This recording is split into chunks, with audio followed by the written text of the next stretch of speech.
I wanted to talk with you about this idea that the government is behind. You know, you look at the technology that's available in the private sector today to ordinary citizens, and it seems to me that it's way ahead of the technology that's experienced by people in government. And a lot of, when I talk about government as a platform, it means government sort of in some sense catching up to the way the rest of the world works. And you guys are really leading that charge to catch government up. So maybe you could talk to us about how you're thinking about that. Unfortunately, in the public sector, what we've done is we've bought technology in ways that contribute to widening this gap between the private sector and the public sector. Consider this, in our day-to-day lives, we go online, whether we're making a reservation for a favorite restaurant or hotel or airline ticket. Yet when you're dealing with government, you've got to stand in line, you've got to hold on the phone, or you've got to send in a complicated form. Part of what we're doing in terms of the infrastructure is we're trying to get the CIOs to abstract across the federal government away from building yet another data center, yet more infrastructure investments, but really focusing on the intersection of how the American people deal with their government. The other area we're really focused on is this notion of open data. What we've got to be able to do is democratize data faster. We've made a lot of progress in this space, but we need to continue to double down on those investments as each of the agencies continue to invest, whether it's on their back-end systems or in processes to release this data so that we could drive innovation by third parties rather than just government employees. What we've done over the last 18+ months is we've gone line item by line item, addressing a lot of those issues.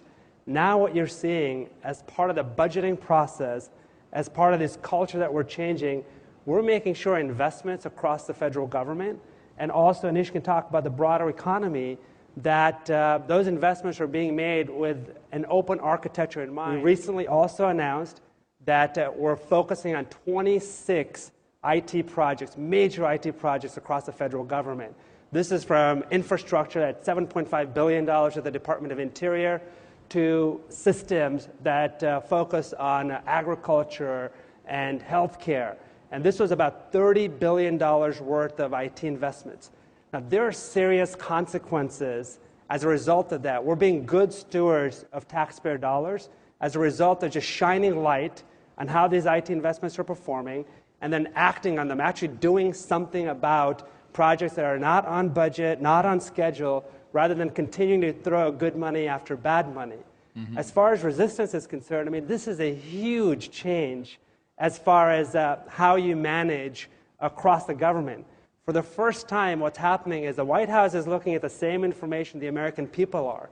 And not only that, but we're actually getting input from the American people in terms of how to effectively manage these projects that are having a direct feedback loop in terms of the decisions we're making that have a long-term impact. So I really believe that this technology wave is coming, whether IT managers like it or not. And it was certainly an era, I'm old enough to remember when, all the guys who managed Glasshouse IT thought the PC was never going to come into their corporations, or when the internet was never going to, be used by their company. And sure enough, it didn't really matter what they thought. This is not some just abstract statement that we're making in terms of a move to the cloud, consolidation of infrastructure, focusing on management of these projects. This is directly tied to the budget processes.